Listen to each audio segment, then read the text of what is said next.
Bonjour à tous, j'espère que vous allez bien. Alors, on se retrouve pour cette première vidéo de 2024. Et puisque c'est la première vidéo, j'en profite pour souhaiter une très belle année, pleine de santé, de bonheur, de prospérité et évidemment plein de beaux légumes au potager. Alors, dans cette vidéo, on va voir deux, trois choses. D'abord, on va faire un petit tour du potager. Vous voyez que ici, dans le sud de la France, on est à Cannes, donc dans le sud-est, c'est les Alpes-Maritimes.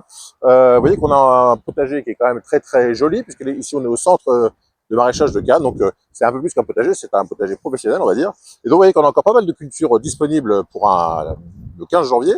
On parlera ensuite des premiers semis. Alors, janvier, c'est pas une période de gros semis, mais on peut commencer à faire quelques petits semis, on peut commencer à bouturer deux, trois petites choses. On en parlera ensuite. Et puis, pour terminer, je vous parlerai de ce truc ultra pratique et en plus gratuit qui va vous permettre de bien faciliter vos semis en 2024. Donc, on voit tout ça tout de suite. C'est parti pour le petit tour du potager.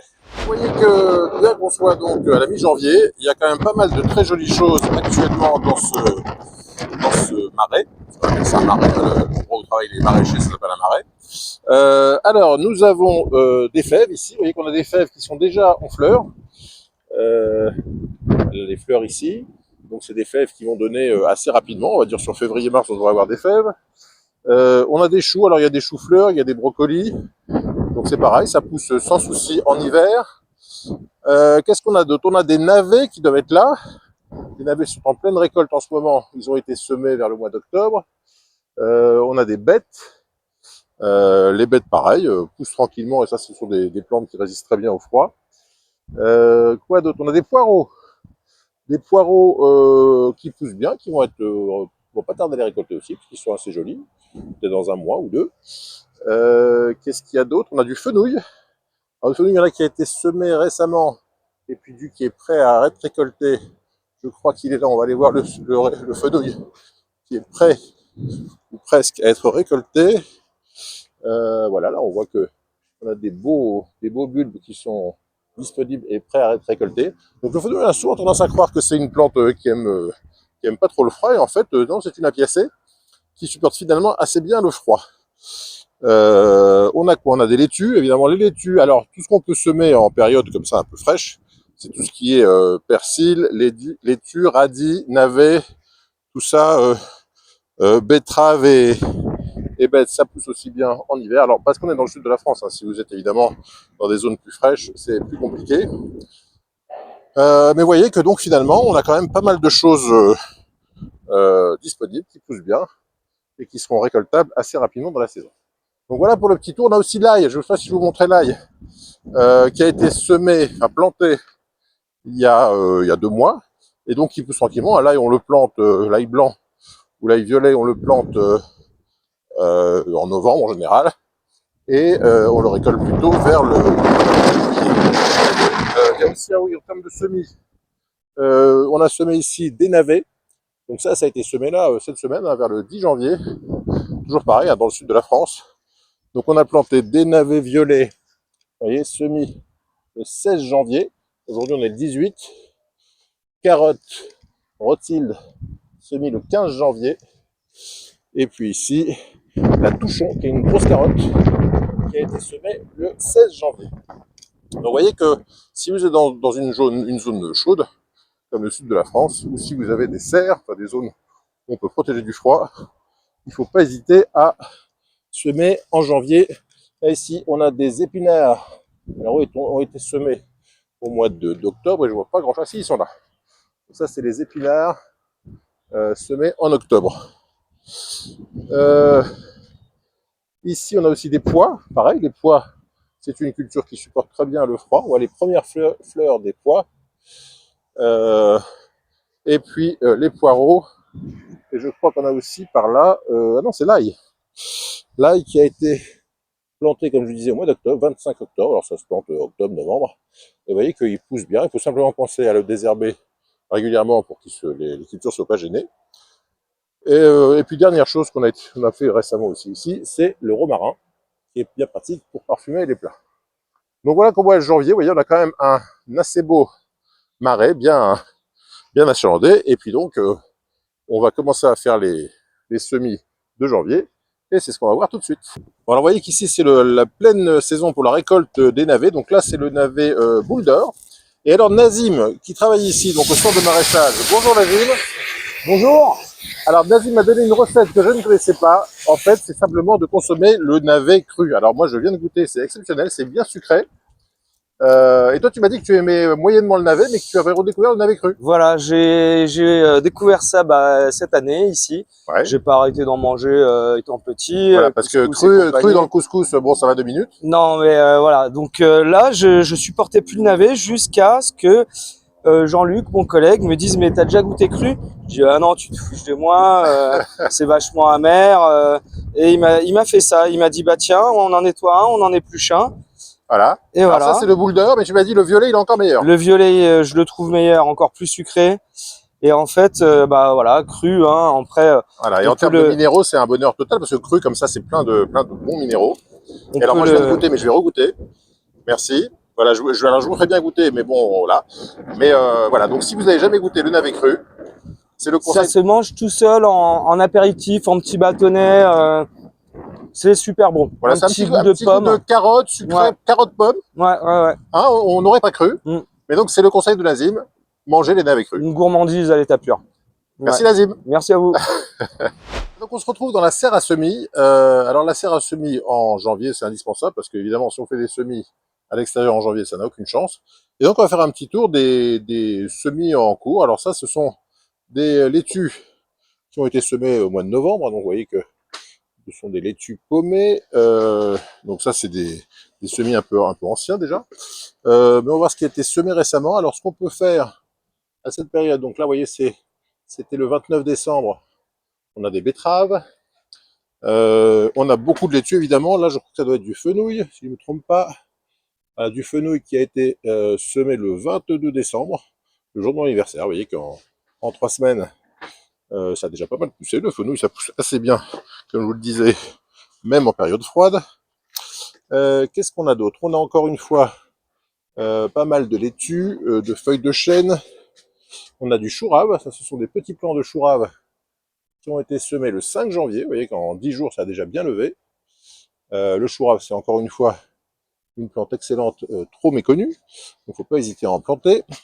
Là, ce sont des semis de feuilles de chêne du 11 janvier, donc qui ont pile une semaine. Vous voyez qu'un semis d'une semaine, c'est pas très gros, mais enfin, ça lève bien. Vous voyez que dans toutes les alvéoles ici, quasiment tout a levé. Donc ça, c'est très très bien.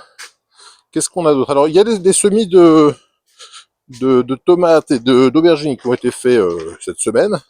Évidemment, comme cette semaine, ça n'a pas encore levé. Mais ça, c'est fait pour ce qu'on appelle les légumes primeurs. On sème tôt quand on a des serres.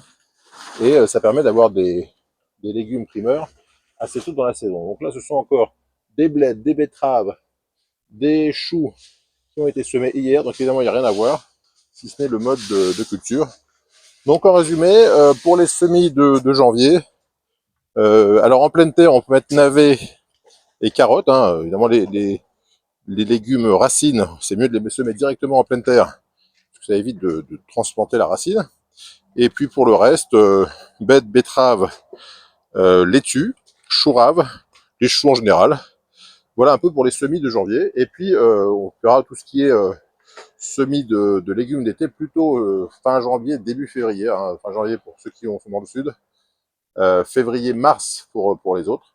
En février, on fait plutôt aubergines, poivrons. Et puis on commence à voir les tomates à partir de fin février, début mars.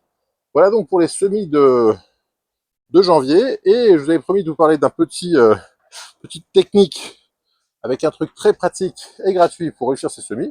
Donc on va voir ça tout de suite, c'est parti. Alors avant de passer à ce petit truc, je voulais quand même vous parler des choses qu'on peut faire en janvier. Et c'est ce qu'on voit avec ce monsieur qui va déposer du fumier, c'est évidemment enrichir son sol. Parce que de novembre à mars, la terre se repose un peu et elle a besoin de se régénérer. Il ne faut pas hésiter à essayer de trouver du fumier dans un centre équestre proche de chez vous et d'aller l'apporter à votre sol, parce que c'est vraiment un des travaux principaux qu'on peut faire en extérieur pendant l'hiver, c'est régénérer son sol, lui apporter de la matière organique qui va faire que le sol va être nourri, et si le sol est nourri et si le sol est vivant, il nourrit bien les cultures et on se retrouve avec de superbes cultures comme ici. Donc pensez à enrichir votre sol en hiver. Voilà, donc comme promis, pour terminer, on termine avec une petite séquence technique sur le semis. Je vais vous montrer un truc vraiment pratique et gratuit pour faciliter les semis. Mais d'abord, un petit point technique sur le semis. Alors, pour faire des bons semis en 2024, et tous les ans d'ailleurs, la première chose qu'il vous faut, c'est du bon terreau. Donc, n'hésitez pas à acheter vraiment un terreau de qualité, parce que si vous faites des beaux semis dans du terreau pas terrible, ben, vous aurez des résultats pas terribles. Après, évidemment, il vous faut des contenants. Alors, les contenants, soit vous prenez ce genre de godet que vous pouvez récupérer quand vous achetez vos plants en jardinerie. Ne jetez surtout pas les godets, vous pouvez les récupérer pour bien remplir vos godets et faire vos semis. Mais la technique qu'utilisent les professionnels, c'est la technique de la plaque alvéolée. Alors ça, c'est bien pour les gens qui veulent faire beaucoup de semis. Hein. Vous voyez que là, sur une plaque comme ça, il doit y avoir, je sais pas, peut-être 80 ou 100 alvéoles. Donc c'est vraiment pour ceux qui veulent faire des gros semis. Donc c'est pas forcément évident à trouver partout, soit en jardinerie, soit sinon si vous cherchez où en trouver. Je vous ai mis le lien de la boutique en description de cette vidéo et vous pourrez trouver les alvéoles dans la boutique. Et la technique, c'est très simple. On prend sa plaque, on remplit comme ça les... Alors, je vais pas tout vous faire parce que ça risque d'être un peu long. On remplit comme ça les alvéoles. Ensuite, on tasse un peu sans non plus trop tasser. Éventuellement, on peut prendre un petit bout de bois pour comme ça bien étaler remplir les alvéoles. On peut éventuellement mettre les doigts un petit peu pour tasser un petit peu, parce que si votre terre est trop meuble, il y aura trop d'air dans le semis et donc les racines ne seront pas bien humidifiées. Donc vous avez quand même intérêt à tasser un petit peu. Une fois que vous avez tassé, vous remettez un petit coup de terreau et vous repassez un coup. Et après, il ne vous reste plus qu'à faire un petit point pour les semis, mettre vos graines et vos semis comme ça se passeront très bien.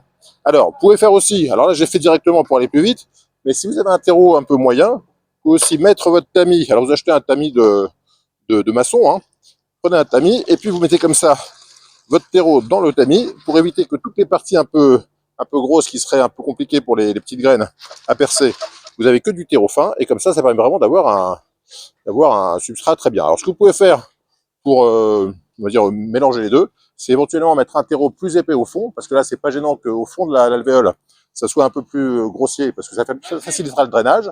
Et puis par contre, en revanche, sur la surface, vous avez intérêt à faire un terreau assez fin pour que les premières racines puissent se développer facilement.